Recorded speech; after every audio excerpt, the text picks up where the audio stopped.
जी अस्सलाम वालेकुम। वालेकुम सलाम। सर कैसे हैं आप, ठीक है? अल्हम्दुलिल्लाह। सर आपका नाम क्या है? फरहान अली। ठीक है सर, कहाँ से आए हैं?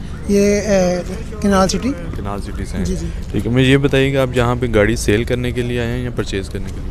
हम एज ए विजिट करने के लिए आए हैं, ये देखने के लिए आए हैं कि यहाँ पे गाड़ी की क्या प्राइस हैं, क्या डिमांड है।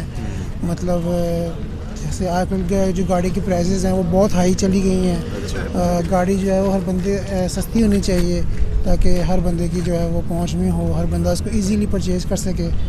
और हमारे मुल्क में जो है इस वक्त महंगाई का तूफ़ान है। डॉलर जो है वो बहुत ऊपर जा चुका है। डॉलर नीचे आना चाहिए ताकि मुल्क की हालात अच्छे हों, मुल्क डिफ़ॉल्ट होने से बच जाए हमारा।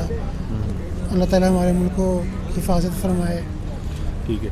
अच्छा ये बताइएगा, चूँकि आप गाड़ियाँ आपने देखी हैं, यहाँ पे बहुत ज़्यादा तादाद में गाड़ी हैं, कोई एक गाड़ी पसंद आई हो, फॉर एग्ज़ाम्पल कोई एक पसंद आई हो, जैसे कोई मेहरान है, स्विक है, कोई भी XYZ जो भी आप कह सकते हैं, तो उस गाड़ी की क्या प्राइस थी? फॉर एग्ज़ाम्पल पहले क्या थी और आज क्या है? क्योंकि पहले 2021 था, 22 था, अब 2023 है। ज़ाहिर है फिर गवर्नमेंट चेंज हुई और भी काफ़ी फैक्टर हैं, जैसे इन्फ्लेशन है, महंगाई है, काफ़ी चीज़ें हैं।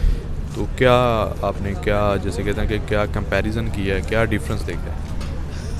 गाड़ी पसंद तो आ जाए, लेकिन बात तो फिर है ना, जब उनसे जो सेलर हैं, एज ए सेलर जो हैं, उनसे समझे प्राइस पे हम डन कर सकें या उनसे हम डील कर सकें, वो भी तो जब की बात है ना। क्योंकि अब तो समझ लें कि इंसान सोचते ही है कि गाड़ी वो ले सकता है कि नहीं ले सकता। एक बात है, सोचने की बात ही है। अब ये है कि प्राइस पहले की निस्बत तो बहुत हाई है। समझ लें जो चीज़ ऐसे वही लगा लें आप। एक चीज़ अगर एक गाड़ी 20 लाख की मिलती थी, वो गाड़ी 32-33 लाख रुपए की गाड़ी है अभी। 12 लाख रुपये बढ़ गए। 12 लाख रुपये बढ़ गए गाड़ी के ऊपर। 12 से 14 लाख रुपये बढ़ गए। तो ये ऐसा बहुत हाई जंप है। तो ये अब ये है कि जब ज़ाहिर सी बात है प्राइसेस के ऊपर ही है। पसंद तो कोई चीज़ भी इंसान कर लेता है कि ये मॉडल अच्छा है, ये गाड़ी अच्छी है, उसकी इंस्पेक्शन भी हो जाती है, सारा कुछ हो जाता है। लेकिन डील होने के ऊपर है कि अब तो ऐसा हालात हो गए कि डील हो ही नहीं पाती, डील मुश्किल है। ठीक है, जो लोग ज़ाहिर है गाड़ियाँ बना रहे हैं उनको क्या कहेंगे? क्योंकि महंगाई की वजह से वो ना फिर कुछ उनका सामान ऐसा होता है, रॉ मटेरियल्स वो इंपोर्ट नहीं कर पा रहे, इंपोर्ट बंद है, उस वजह से फिर सर जी इसमें ये सबसे मैं बाद में कहूँगा, जो हुकूमत है उसके पास हुकूमत अगर इम्पोर्टेड जो लग्जरी गाड़ीज़ थी वो बहुत अच्छी गाड़ी थी। मतलब जो ऑल्टो गाड़ी है जिसे आप कहते हैं सिंपल ऑल्टो गाड़ी है, उसकी जो प्राइस है वो डिमांड कर रही है कंपनी, और जो सेलर डिमांड कर रहा है उस प्राइस में इम्पोर्टेड गाड़ी हाई प्रोफाइल हाई लग्जरीज गाड़ी होती है। अगर जैसे हमारी गवर्नमेंट के पास डॉलर आ जाते हैं, वो इंपोर्ट खोल देते हैं, बाहर से गाड़ियाँ आना शुरू स्टार्ट हो जाती हैं, तो मेरा नहीं ख्याल कि तो ऑल्टो गाड़ी को कोई नाम भी नहीं लेगा। क्योंकि अगर आप प्राइस कंपैरिजन करें, कार्स के फीचर को वाइज को कंपैरिजन करें, तो पाकिस्तानी गाड़ी में ऐसा कुछ नहीं है जितनी उसकी प्राइस जा चुकी है। बिल्कुल। और कंपनी जो है वो इस बात का फ़ायदा उठा रही हैं कि बाहर से जो हैं वो लग्जरीज गाड़ियाँ, रिकंडीशन गाड़ियाँ आना बंद हो गई हैं। अभी ये गाड़ी लग्जरीज गाड़ी आ जाए, रिकंडीशन गाड़ियाँ आ जाए, तो ये जो सुजुकी कंपनी की ऑल्टो गाड़ी है तो इसको तो कोई पूछने वाला भी नहीं होगा मेरे हिसाब से।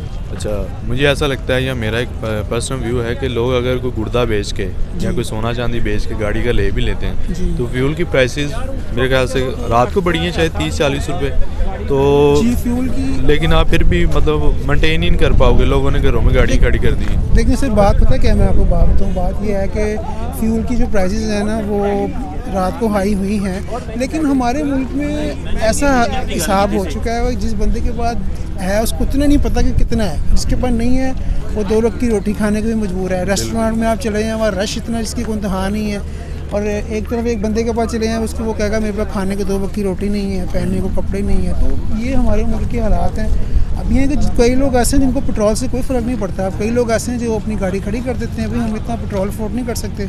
मेट्रो ट्रेन की गवर्नमेंट ने चलने कुछ काम अच्छा किया है, मेट्रो ट्रेन है, बड़े लोग उससे फ़ायदा भी उठाते हैं, वैसी बात नहीं है। अब ये है कि ज़ाहिर बात है पेट्रोल कम होगा तो उससे महंगाई भी कम होगी, हर चीज़ पर असर पड़ेगा। जो हमारी इंपोर्ट आती है बाहर से कितने % भी आ रही है, उस हिसाब से समझना कि वो जो खाने पीने की चीज़ें हैं वो सस्ती हो जाएंगी। पेट्रोल सस्ता होगा तो और काफ़ी चीज़ें सस्ती हो जाएंगी। ठीक है, चले, क्या नाम बताया था सर आप? फरहान अली। फरहान साहब, आपको बहुत शुक्रिया, थैंक यू वेरी मच।